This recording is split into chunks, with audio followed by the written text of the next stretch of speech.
going on, everybody? It's your girl Aaliyah with Title Sports Network, and I'm joined now with Dan Rafael. How are you today, Dan? It's officially fight night, Yes. Canelo versus Munguia, the highly anticipated one. I'm excited. How can you not be excited for a big Cinco de Mayo fight week, fight day finally in Las Vegas, Canelo and Munguia? I think we all know what to expect in terms of the action. Who wins, we'll see, but very exciting fight for sure. What round do you see it kind of going down in? Do you think it's going to be by decision, or do you see one of them getting the knockout? Well, I mean, my thought all along is that really good action fight, and because of the excitedness of Munguia and his pressure style and the fact that he's going to obviously be coming forward, and that while Canelo was really good at doing that also, by nature he's a counterpuncher. So I think that will take some time to develop, and it'll be a good clash of styles. But Jaime's going to take a lot coming back because Canelo's a very precise and accurate and hard puncher, and he is going to have to take a lot of those shots. And so I think it gets to the second half of the fight, and we'll see at that point what will have been a very good fight and maybe competitive for the first few rounds, that Canelo maybe takes over and starts to wear him down a little bit.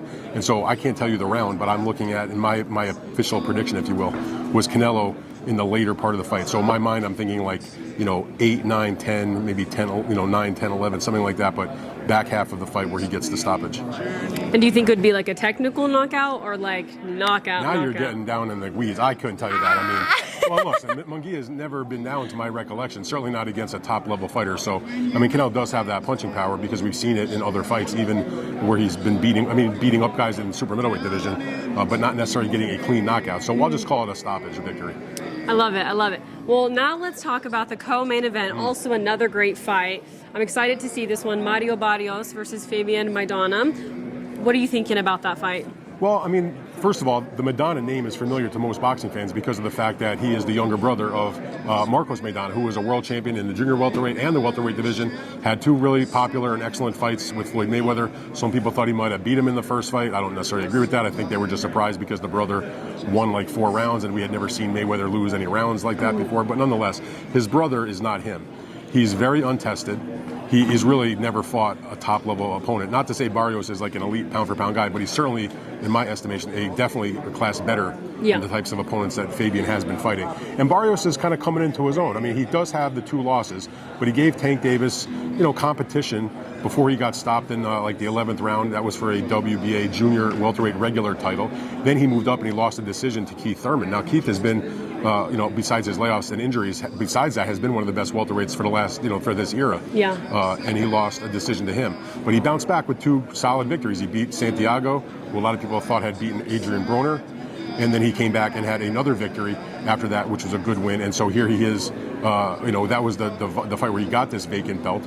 And so I think he's feeling confident. Not the biggest puncher, but I think a class ahead of Maidana. And so I think Barrios gets the job done, big time. And with that being said, Barrios gets the victory. What do you think's next for him? Are there any opponents you think we'll see him matched up with? Well, it's interesting because the welterweight division right now is sort of in flux because of the fact that even though Terrence Crawford still holds 3 of the belts, one of them went to Jaron Ennis because he was the interim and he got elevated when because Crawford had the supposed rematch with Spence. It didn't meet the IBF deadline, so he was stripped of that belt. So Jaron Ennis was a great talent. He's off doing his thing, has a summer fight scheduled back home in Philly. So the other belts Crawford still has. They're going to become vacant sooner than later because he's got a fight signed for August 3rd in the junior middleweight division. I find it very hard to believe whatever happens in that fight that he's going to suddenly return to the welterweight division. Point being is the belt that Santiago has, or rather that Barrios has, which is the interim title. Once the belt is vacated, he'll just become the WBC champion. And also on this undercard, in the opening fight of the pay-per-view, you have the WBA's regular champion, Imante Stanionis, who's defending the title. The winner of that fight against, when the winner of that opening fight with Stanionis is going to have the regular belt. They'll be the only WBA champion in the weight class once that belt is vacant. Point is, I think because Stanionis and Barrios are both obviously favored, Stanionis is fighting Maestre. If they both are the winners, and they've been talking about it in the build-up, that maybe they could fight a unification fight with each other, which would be an attractive fight for fans, be a great fight for the 2 guys, and obviously a good fight for PBC to make something interesting. So I think there's a possibility, if not necessarily next, but certainly maybe later this year and beginning of next year, if they're still with their belts, Stanionis versus Barrios to unify. I love that. That's my game plan. I like the game plan. Well, what fight out of this whole undercard are you most excited to see? Because this is a stacked undercard, to say the least. Yeah, I mean, I was a little more interested in the Brandon Figueroa defending his interim featherweight title against Jesse Magdaleno. I thought on paper that's a solid matchup. I was a little disappointed, though. It kind of took my some of my excitement away because Magdaleno failed to make the weight at the weigh-in on Friday. He was 2.6 pounds over. Never a prayer to actually get down to 126. So whatever happens, that kind of loses some luster. But look, I'm actually looking forward to seeing Stanionis back in the ring in that opening fight I mentioned against Maestre. They're both Olympians. There's some stuff between them because they had fought in the amateurs back in 2015, and Maestre is looking to avenge that loss. Stanionis, his last fight was 2 years ago. He's had an unfortunate layoff, not because of his own fault. He got sick one time had an appendectomy. Virgil Ortiz's medical issues, let's call them, and also his issues with the weight kept him out of the ring. So he hadn't fought for a long time. Yeah. He's finally back in the ring, but he's an exciting fighter, and Maestre is a guy that comes forward too. I think that's kind of like the sleepy good fight on this undercard. I love that. And Dan, of course, there has been so much going on with Canelo and De La Hoya.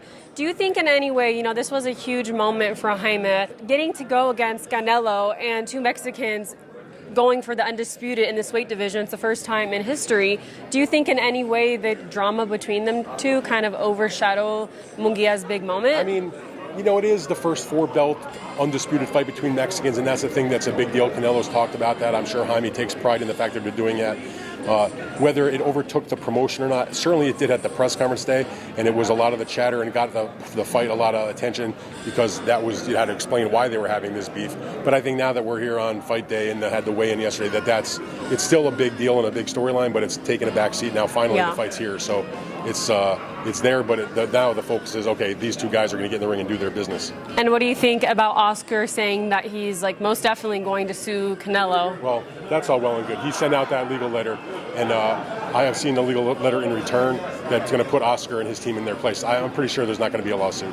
Okay. Well, thank you so much, Dan, for this fight breakdown. We're super excited for tonight. And any last words for the fight fans watching? I hope they enjoy the fight like I'm going to do. That's all I can say. Thank you guys for watching. Stay tuned for more. Bye. Bye. Thank you guys so much for watching. Please make sure to like, comment, and subscribe for more. Until next time.